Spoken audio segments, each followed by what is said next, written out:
A sus gentes les gusta decir que cada casa es un mundo. Cada piedra tiene una historia. En cada árbol hay un misterio.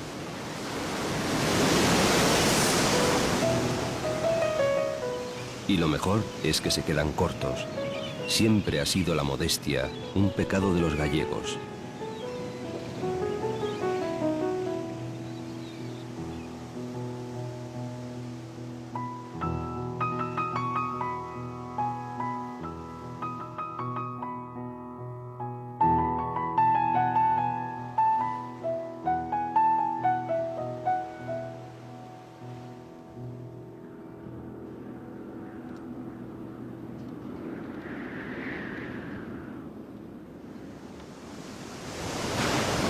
La tierra del fin del mundo.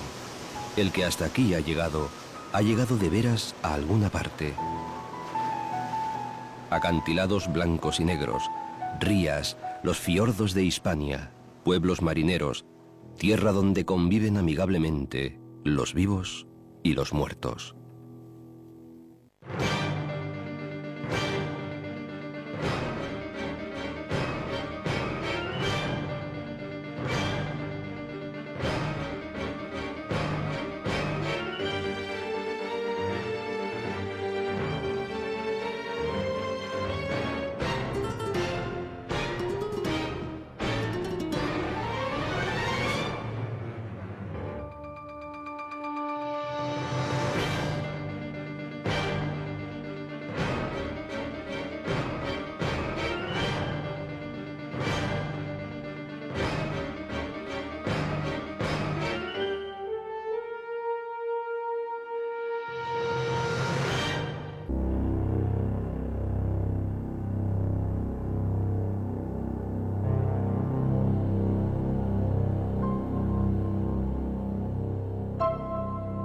Dice la leyenda que nadie sabe de quién son las islas que manchan de verde el Miño cuando marcha a su encuentro con el mar. También dice que todavía hoy se enfrentan los pescadores de uno y otro lado, porque no se sabe dónde empieza Galicia y termina Portugal, ni de quién son las aguas que unen y separan estas dos tierras hermanas de dos reinos distintos que alguna vez fueron el mismo.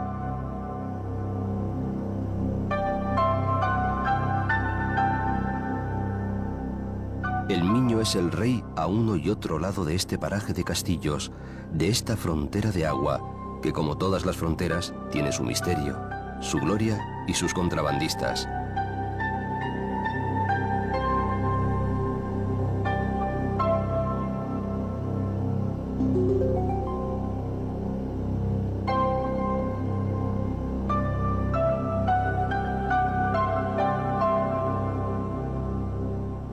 Para empezar, los de aquí no la llaman frontera, la llaman simplemente arraya, una línea de sombra que separa lo que unen el corazón y la lengua. Los arrayanos son muy conscientes de estar en el límite de las cosas, en la raya que separa la realidad y el deseo.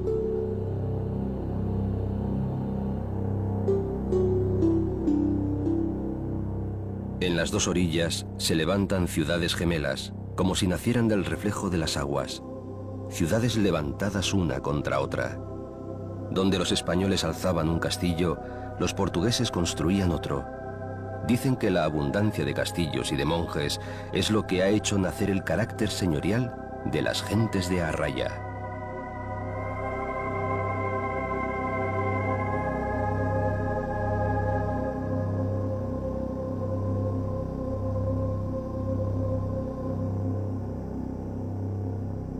Ahora, en lugar de castillos, se levantan puentes de uno a otro lado, de un pueblo a otro pueblo.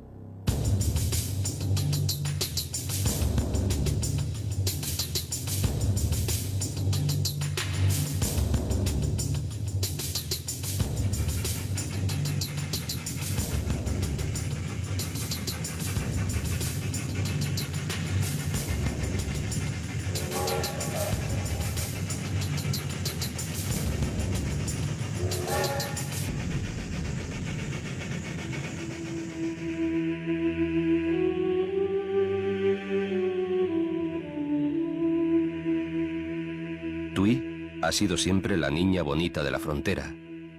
Fue colonia griega y casa de reyes para los suevos y los visigodos. Los árabes la destruyeron. Los vikingos la conquistaron. Alfonso V le dio murallas para protegerla. Pero no la protegieron las murallas, sino el orgullo de sus gentes. Eterno objeto de disputas entre España y Portugal, como un pastel delicioso por el que se pelean los niños. Hasta su catedral está fortificada. Sus torres y almenas no solo vigilan sus dos portadas, la gótica y la románica, vigilan la ciudad misma de Tui para que no se desvíe del camino, y a sus enemigos para que no lleguen nunca a sus puertas.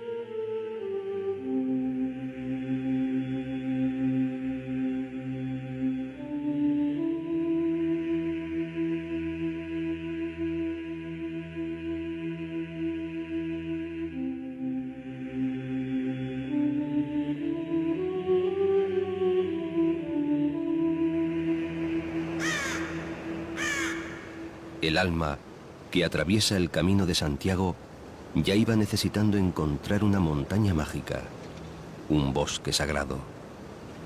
El monte Aloia es uno de los 5 parques naturales de Galicia. Los lugareños se refugiaron aquí para huir de las sucesivas invasiones, romanas, árabes, normandas, francesas y portuguesas. Y siempre fue mágico.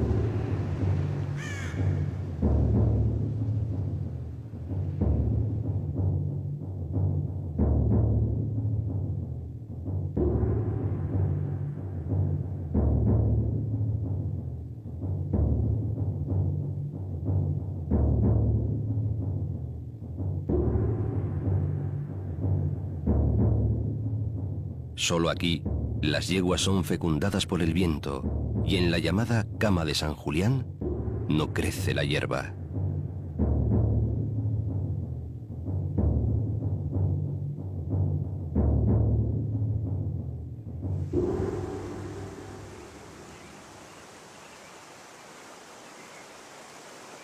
El señor Miño continúa su camino a lo largo de las torturadas tierras de Arraya, acompañado de las quejas de los portugueses, que dicen que, casado como está con Portugal, el amor que le tiene a Galicia no tiene otro nombre que adulterio.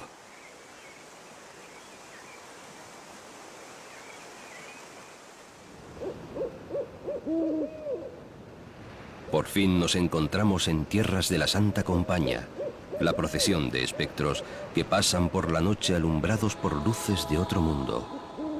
Se dice que el que la ve está viendo su propia muerte. Pero nosotros vemos solo la Serra da Grova, la antigua tierra de los grovios, de los que hablaron Plinio y Pomponio. Todo este monte está horadado por galerías secretas del tiempo de los fenicios. Piedras sagradas extraídas en las míticas islas Casitérides y traídas aquí en carros consagrados, acechan en los bosques de helechos, no sabemos si para protegernos o para conjurarnos. No asustan a las 2000 cabezas de ganado, caballos y vacas mágicas que pastan en sus cascadas. Esperan, como muchos visitantes, la llegada cada primavera de Arrápadas Vestas, que se celebrará de mayo a junio cada domingo.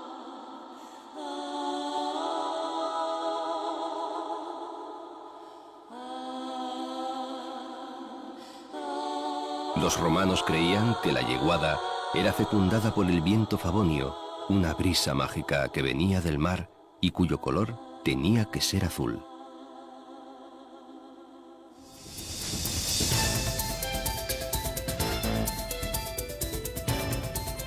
Cuando llegó aquí al Valle del Rosal, el gran navegante de Cartago, Himilcón, creyó haber hallado el paraíso terrenal. No era el primero ni sería el último en proclamar un lugar como el paraíso en la tierra. Pero andamos cada vez más escasos de paraísos naturales, y aunque han pasado 2500 años del descubrimiento del explorador africano, el Valle del Tamushe bien merece aún el nombre de Jardín del Bajo Miño. Lo más importante de cualquier paraíso terrenal son los ojos con los que se ve. El Rosal merece ser visto con los ojos de su vino, el secreto peor guardado del valle y para los lugareños el mejor vino del mundo.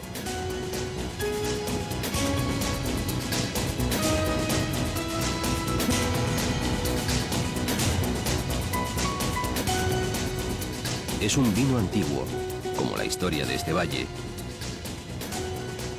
Los romanos trajeron el cultivo de la buena uva, pero en el siglo XII, los monjes del monasterio de Santa María de Oya, entre sus buenas obras, tuvieron la de introducir aquí la uva de Albariño, que se puso tan contenta que dejó que todos hoy en día la llamen del Rosal.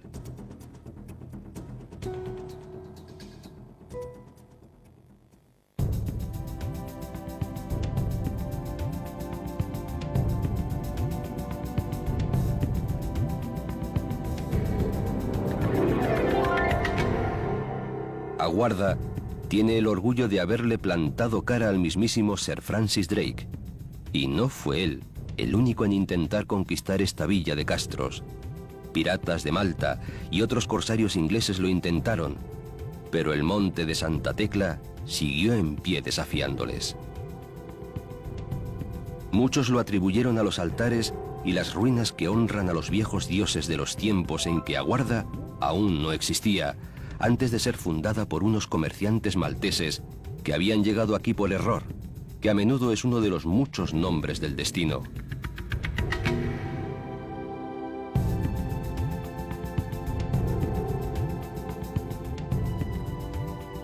El Miño, antes de desembocar, se hace mar. Un mar pequeño de agua dulce que se prepara para reunirse con el verdadero mar de sal.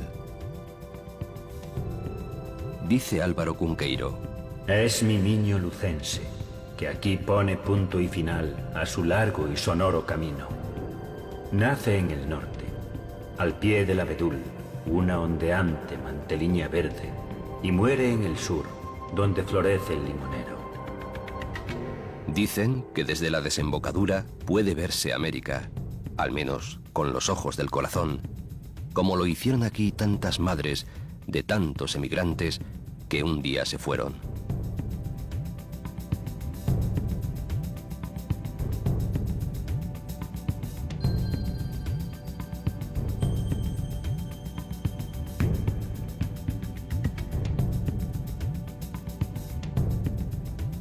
Los monjes del monasterio de Oya se enfrentaron a los mismísimos turcos.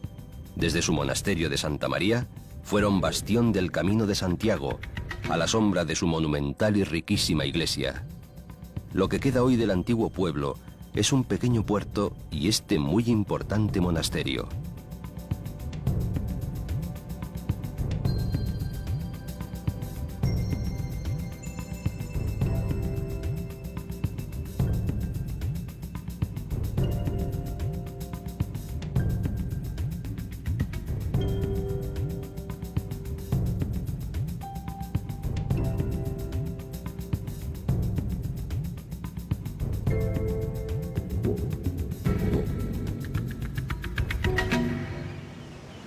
Hay un tesoro escondido tras el Cabo Silleiro, las Rías Baixas. Mucho se ha dicho sobre ellas y todo queda aún por decir.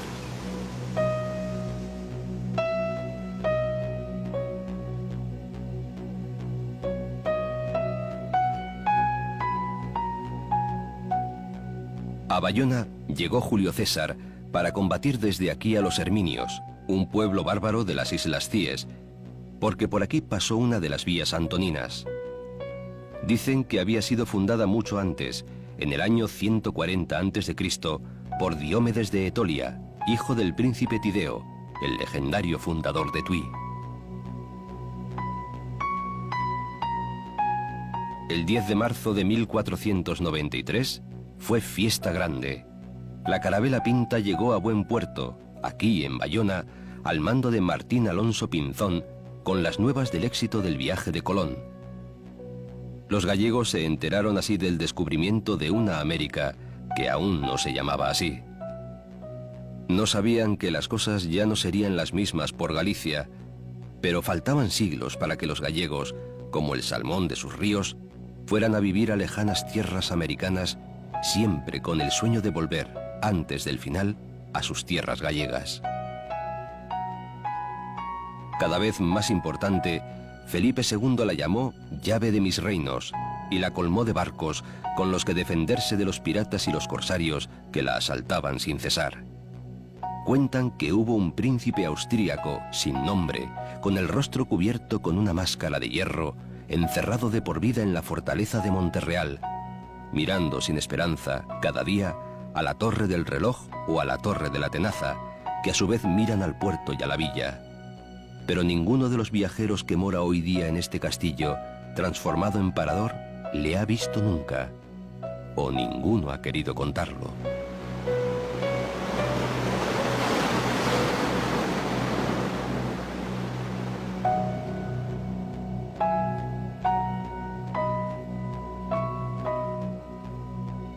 A algunos milagros los llaman rías. A la ría de Vigo, algunos le llaman milagro. Desde su entrada se ven las Islas Cíes, que son 3, como las hermanas de los cuentos.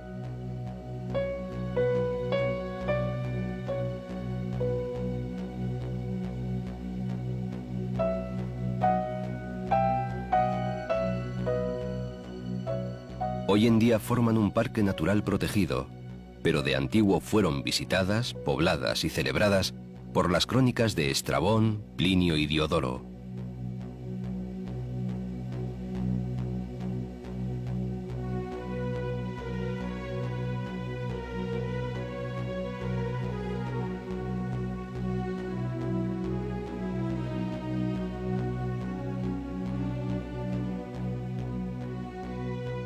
En el siglo XIV, benedictinos y franciscanos las llenaron de monasterios, pero los ataques de piratas y corsarios, incluyendo al mismísimo Francis Drake, acabaron provocando la huida de sus pobladores.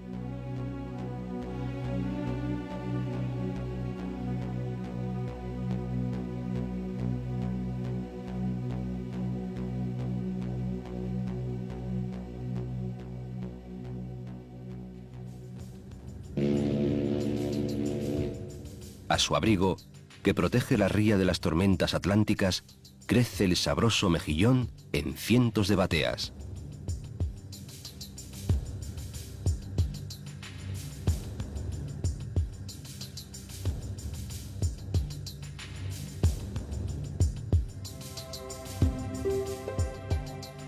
Vigo, acusada de ser una ciudad industrial, arropada en su bonita ría, se ríe de sus detractores mientras se baña en sus hermosas playas.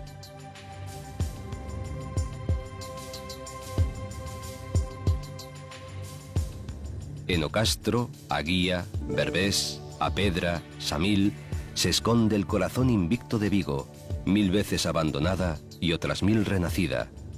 Una villa medieval sobreviviente de las invasiones, los saqueos, los incendios y sobre todo de la peste.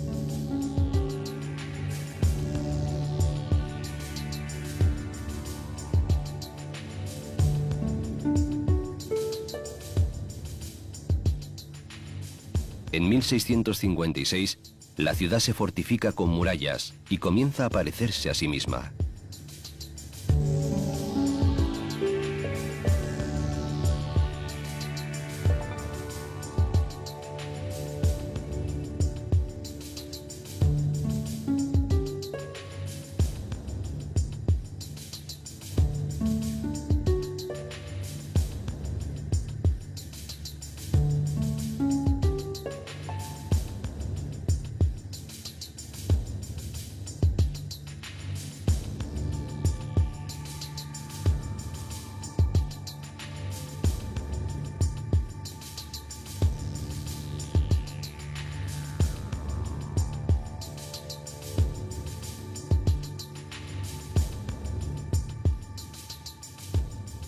Por el casco viejo se dejan sentir los orígenes marineros de la villa, que se hacen historia y vida en Apedra, el Berbés y la Lonja.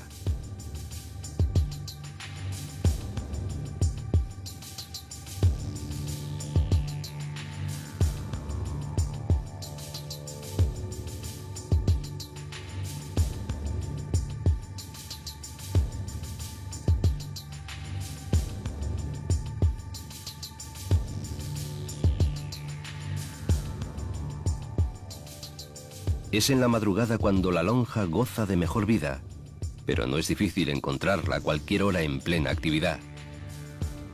En las aguas de la ría, la pesca, que se reproducía de forma notable, fue uno de los factores desencadenantes de un desarrollo que hizo de este puerto uno de los más importantes de España.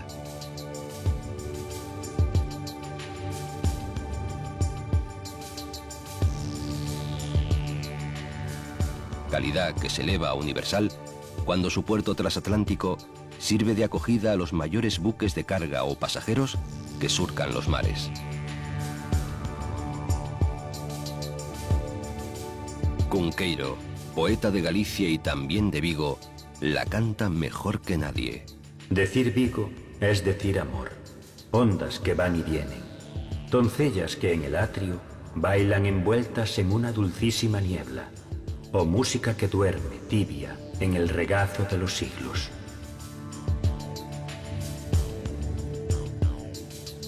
Bajo el puente de Rande, símbolo de la modernidad, 700 metros de luz que unen dos fértiles vegas, se esconde un tesoro y el pasado de Vigo y de Galicia.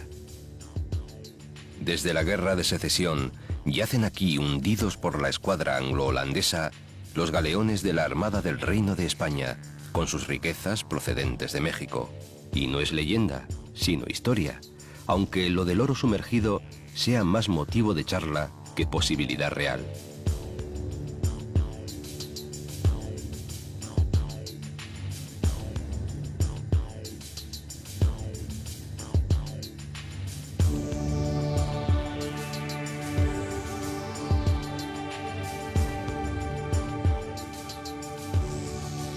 En Redondela, los que venían andando desde las montañas del interior veían el mar por primera vez.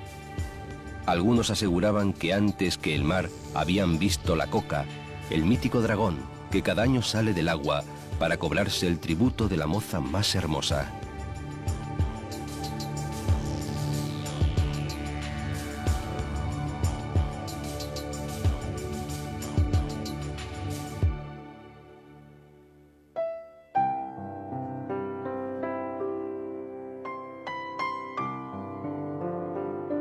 Varadita en la arena, como una barca pequeña pero hermosa, la isla de San Simón. Fue gueto de leprosos, espacio de poetas, nido de amor, santa y benedictina, templaria y guerrera, y hasta fue cárcel hace no tanto tiempo. Mendiño, el gran poeta de la Edad Media, la cantó. Sediame una ermida de San Simón, e cercaronme as ondas, que grandes son. Eu atendendo ao meu amigo, eu atendendo ao meu amigo. Y es que la poesía en la península comenzó con cantigas de amigo en islas como estas.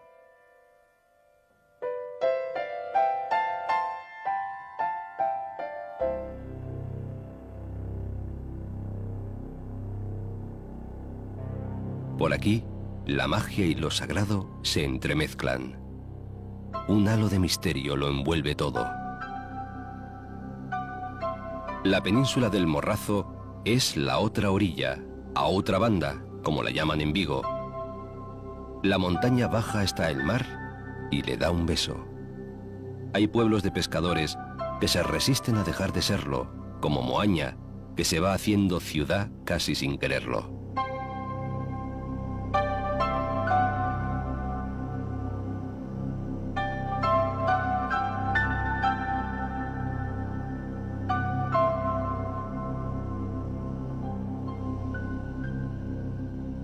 Aseguran que en Cangas comenzó a predicar el Evangelio el apóstol Santiago. Lástima que otras leyendas digan que lo que llegó a costas gallegas fueron sus santos despojos una vez muerto, así que mal podía predicar, aunque tratándose de Santiago, todo es posible. Parecen más ciertas las leyendas sobre las consecuencias del ataque turco que la asoló una mañana de 1617.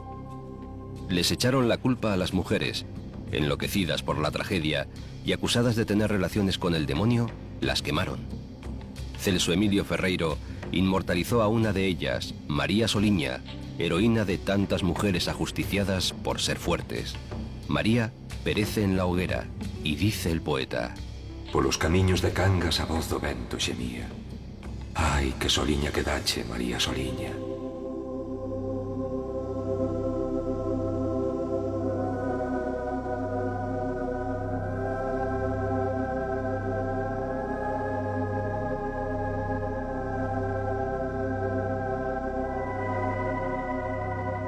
Por mucho que el mar se nos enfade, al final acabará haciendo las paces con la ría. Por el cabo do Home, el viento llega a los abruptos acantilados de la costa de la Vela.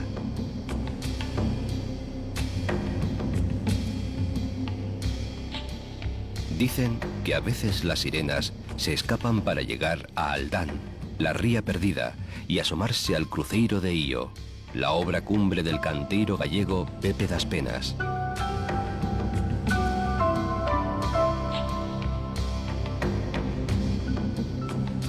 Cruz de aire contra la cruz de piedra.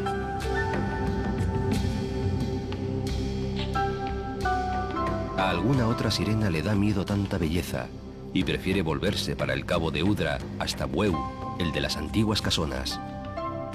Bueu, donde en 1808 un catalán de apellido Domènech construyó la primera fábrica de salazón. Bueu, hogar del chipirón, del calamar, de la vieira y del mejillón.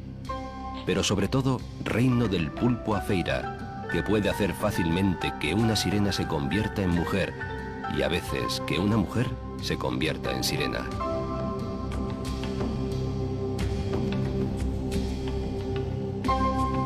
Marín es el centro del norte del Morrazo. El escudo de la villa marinera tiene una divisa en la que se puede leer Nostra in mare fortuna, fiel reflejo de su dependencia económica y social del mar. La villa, de eterna vocación marinera, desarrolló desde siempre una potente industria representada hoy en la flota del Gran Sol y la congeladora, que opera básicamente en las Malvinas y Marruecos.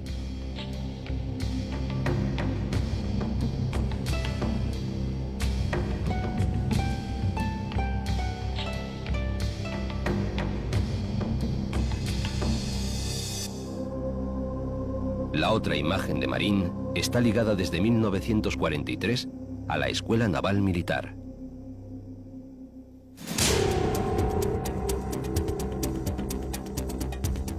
No se sabe quién fundó Pontevedra. Pudiera ser Teucro Valiente, quien diera su nombre adulterado a la ciudad, o pudiera ser el hijo de Telemón, o puede ser Helenes.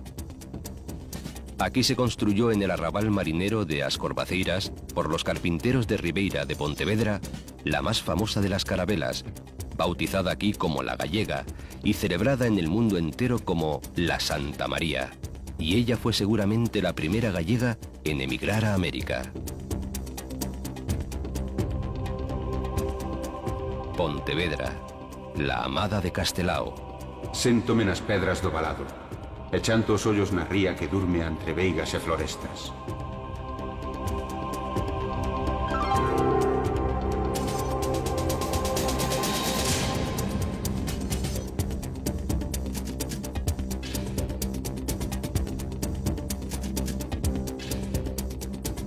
En la plaza de la Leña hay una sombra que huye. Las calles conservan sus nombres evocadores: Ferreiría, Alhóndiga, Atrio de San Bartolomé, Plaza de Teucro, Grande de Alfayates. La ciudad fue cuna del almirante poeta Payo Gómez Charino, señor de Rianxo, que fuera con Fernando III a conquistar Sevilla. Por aquellas fechas conoció también las anclas del almirante Bonifaz. Sobreviviente de 1000 asedios enemigos, rendida por el duque de Lancaster y hostigada por Drake, el pirata.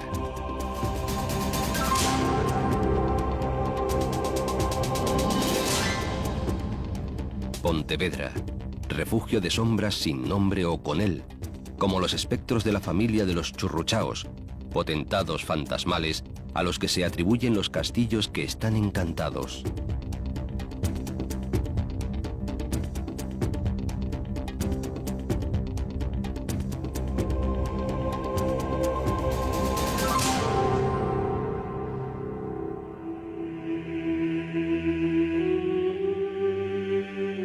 Pero las almas inquietas muy a su pesar cruzan el río para llegar al mar, Apollo, que vive a la sombra de su inmenso monasterio, fundado, según dicen, por San Fructuoso, cuando llegó aquí en el siglo VI, andando sobre las aguas desde la isla de Tambo.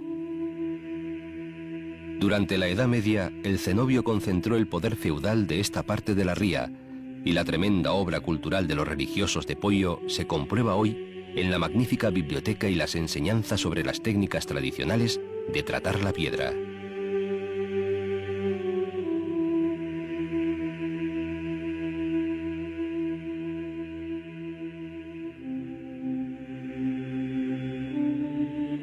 En el monte sagrado de Castrove hay un cenobio cisterciense de piedra santa, el que Donero, caballero del siglo VII, mandara construir dentro de su propia heredad.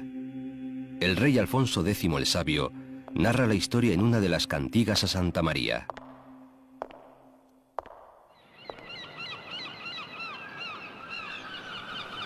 Con barro, el de los 30 hórreos.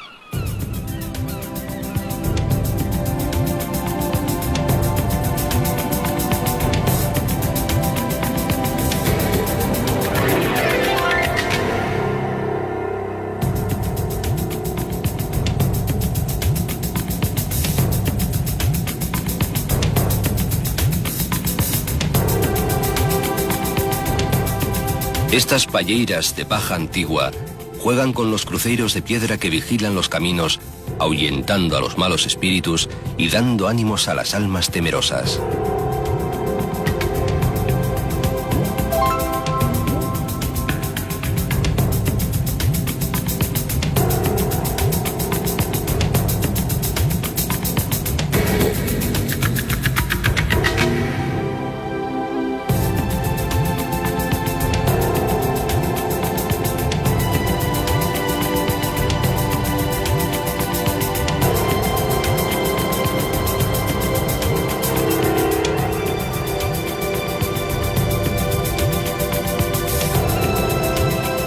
En el extremo norte de la ría, el famoso San Xenxo, en pleno valle de Salnés, protegido de los vientos, y más allá Porto Novo, con sus casas bajas y estrechas.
La playa de la Lanzada, tesoro de turistas y de gallegos casi por igual. Aquí la noche de San Juan, al abrigo de la romería de la ermita, deben las mujeres vírgenes tomar un baño de 9 olas a la hora de las brujas. La espuma marina de San Juan las hará fértiles si tienen marido y casará a las solteras. Cada 23 de junio, víspera de San Juan, en la ermita, sobre la playa, se renuevan los viejos ritos.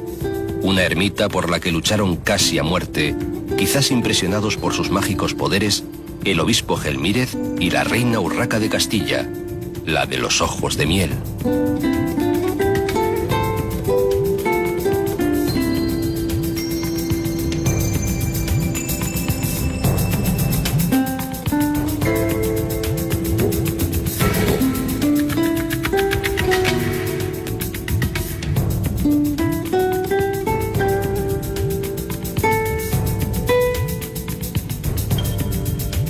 Ogrove es la península que abre la ría de Arousa. A pesar de su aroma marinero, aquí empezaron como campesinos, luego el mar les ganó para siempre.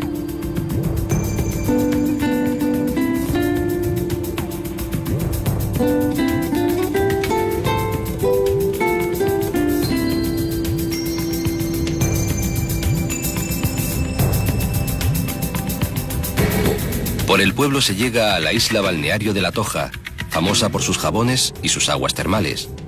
Dice el poeta, y el poeta una vez más es Cunqueiro: un silencio extraño y consolado, solamente turbado por el silencio de los pinos o por el mar que canta en la vecina lanzada.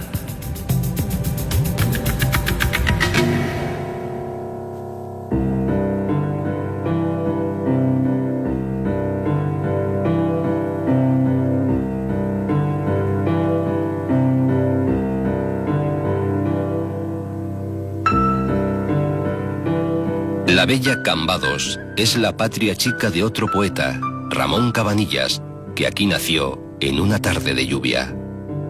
A ti, meu Cambados, pobre, fidalgo e soñador, que o cantareiro son dos pinares e o agarimo dos teus pazos lexendarios, dormes deitando ao sol á beira do mar. Cambados sufrió, como todos los pueblos de la ría, los ataques vikingos y árabes desde el siglo IX. Los pazos se disputan una silla alrededor de la plaza de Fefiñanes, rival de la del Obradoiro de Santiago en belleza. Cambados, tierra de los celtas y de los fenicios, que arrebataron sus riquezas de estaño y cobre. La isla de Arousa ha dejado hace poco de ser isla. Un largo puente la comunica ahora con tierra firme. Lo que no ha dejado es de ser bella. La fundó en 1441 don García Camaño Mendoza de Soutomayor, ofreciendo piedra y madera a quienes se decidieran a vivir en el burgo que él fundaba.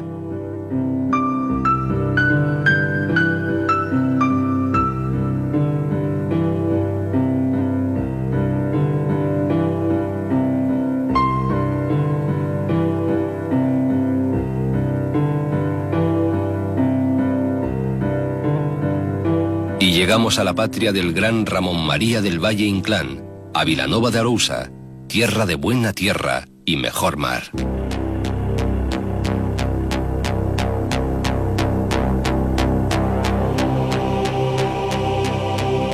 En el Pazo de Cuadrante nació el creador del Marqués de Bradomín, aquí, donde las sombras antiguas van por las cuevas de lobos y raposas. Pero no todos están de acuerdo en darle el honor de su nacimiento a Vilanova. A Pobra do Caramiñal dice también ser su cuna. El propio Valle, que supo hacer un arte de las mentiras, prefirió dejar ese detalle en el misterio. Rubén Darío escribió que Valle Inclán ha traído cosas muy misteriosas del país del sueño. Tinieblas, brillos donde crecen plantas, flores extrañas entre los escombros de los castillos, junto a las laderas de las montañas. En todo caso, cuando en 1912 decide instalarse en Galicia, lo hace en Cambados, al abrigo de la sirena de los Mariño, parte del escudo de los Bradomín, en el histórico Pazo de Fefiñanes. Fue este del Salnés su territorio literario más íntimo, el rincón entrañable donde, desde muy niño, leía cuentos de trasgos y brujas que rondaban tras las nubes plomizas.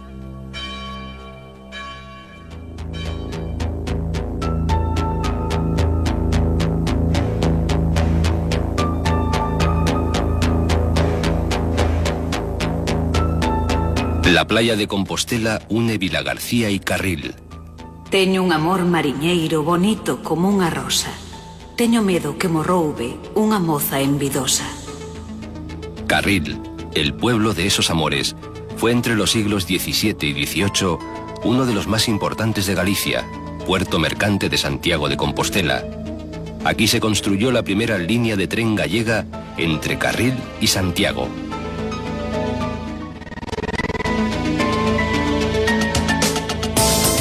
Frente al paseo marítimo, la isla de Cortegada, con el bosque de laurisilva más al sur de Europa, que es, como no, un bosque sagrado. Como sagrado es el vino de Albariño y la misteriosa uva que desde el monasterio de Armenteira se extendiera por todo el valle. Hoy en la comarca de Salnés, la uva de Albariña es la reina, traída probablemente por los monjes de Cluny cuando recalaron aquí en el siglo XII. Aunque otros menos dados a atribuir todas las bondades de la vida al influjo de la religión, cuentan que el origen del albariño es del siglo XI, cuando don Raimundo de Borgoña, esposo de la reina doña Urraca de Castilla, que tanto gustaba de las aguas termales de Caldas do Reis, habría traído de su Francia la cepa originaria de este milagro del vino. Pero otros creen que el albariño nació aquí y que fue el Camino de Santiago el que llevó a Francia la prodigiosa uva. Un misterio que solo es capaz de resolver un buen vaso de vino de Albariño.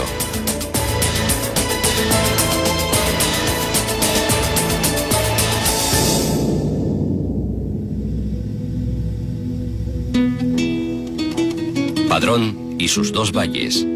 En uno se prolonga con la risueña comarca de Amaía. En Ulla se despliega hasta el valle de Herbón. La historia de Padrón va ligada a la de Iria Flavia, la gran ciudad romana a donde llegó el cuerpo del apóstol Santiago, martirizado en Jerusalén. Pero el nombre de Padrón está para siempre unido a una de las escritoras españolas más famosas de todos los tiempos.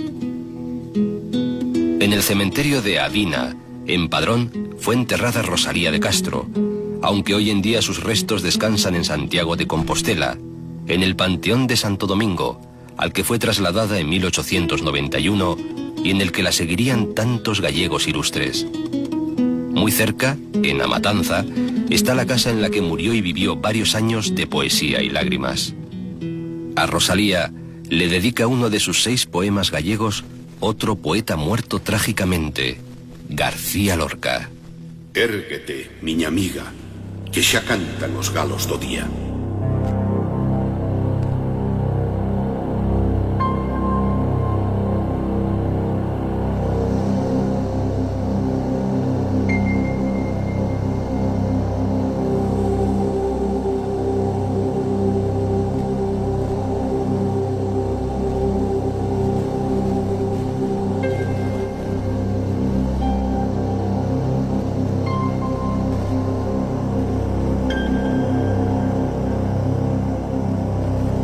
Y seguimos en tierras fértiles de literatura, porque en Iria Flavia fue a nacer un 11 de mayo de 1916 Camilo José Cela, de madre inglesa y padre gallego.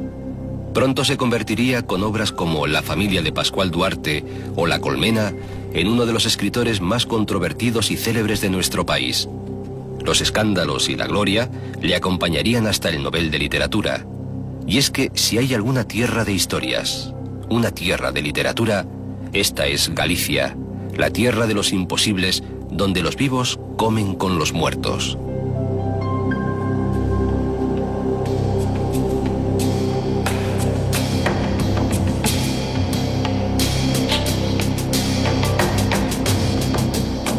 Y don Camilo descubrió a hombres lobo, sacristanes huidos, almas en pena, curas y meigas, fornicadores y beatas y muchos personajes más que vagaban de cruceiro en cruceiro buscando un escritor que los escribiera.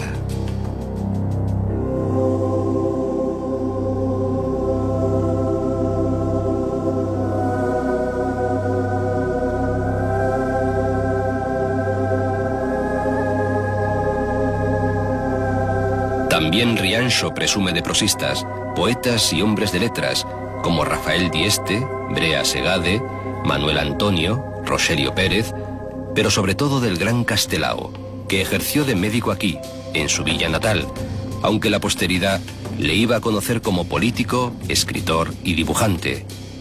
El nombre de Rianxo evoca a una de las más famosas canciones gallegas, la Rianxeira, compuesta en Argentina por emigrantes procedentes de Rianxo y dedicada a la Virgen cuya talla, realizada en 1773 por Fray Xosé de Santiago, puede aún visitarse en el santuario de Nosa Señora de Guadalupe.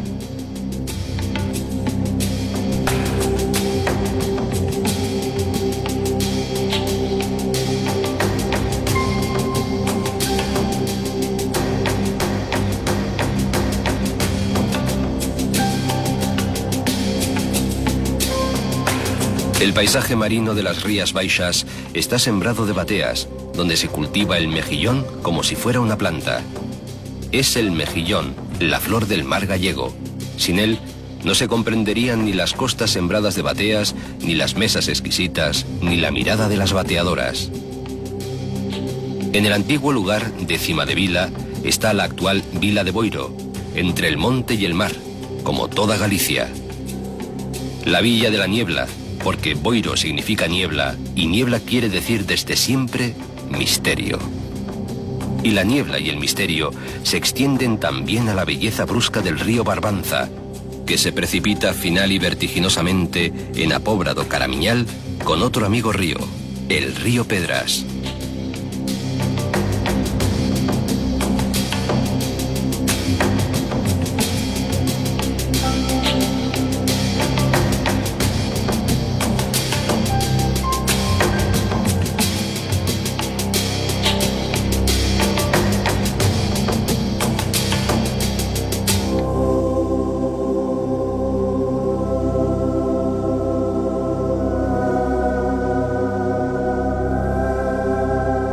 Por aquí existió una ciudad que fue barrida por las aguas. Cuentan cómo una princesa sacó agua de un pozo sagrado, pero prohibido, que daba la inmortalidad a quien la bebiera.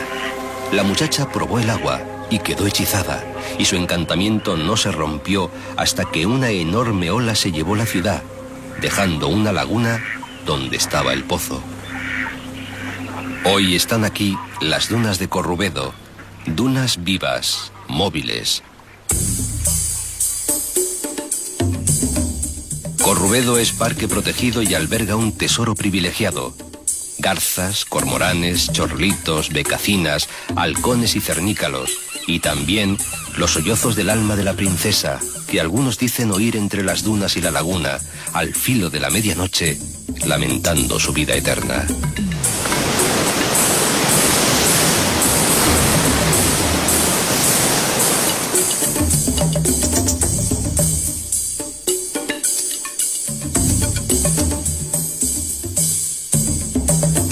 Las piedras sagradas hablan de una tierra de bienes, pero también de males que hay que conjurar. Venganzas, asesinatos, madres solteras que abandonan a su hijo en el bosque y la Santa Compaña que un día ha de venir a buscarnos.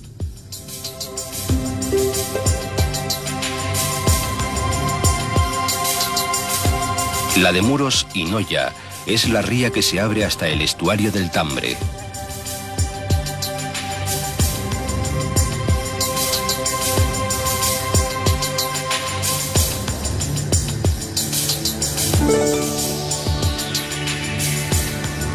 En Noia está uno de los cementerios más misteriosos de Galicia. En torno a la iglesia de Santa María, se dice que fue cubierto con tierra traída en barco desde Palestina. En las paredes y las lápidas de sus tumbas se encuentran cientos de inscripciones extrañas con enigmáticas figuras, cuyo significado nadie ha sido capaz de revelar.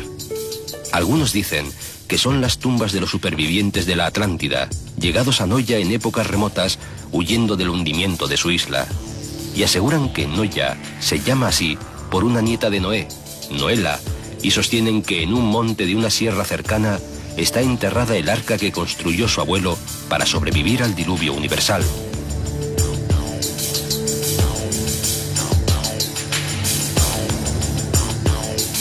Después de descubrir que hasta el arca de Noé se encuentra en Galicia, nada extrañará atravesar el río Tambre hacia Outes por un puente encantado, el Ponte Nafonso, que llevó más de 30 años sin poder acabarlo a un legendario Alfonso.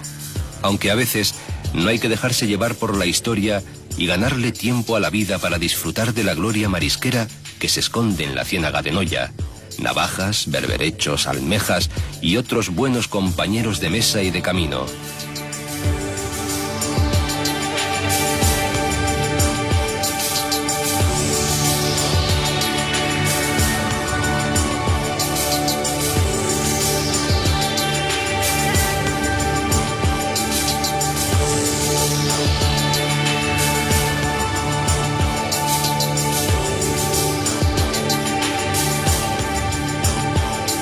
Las calles de Muros tienen nombres que evocan virtudes y peligros.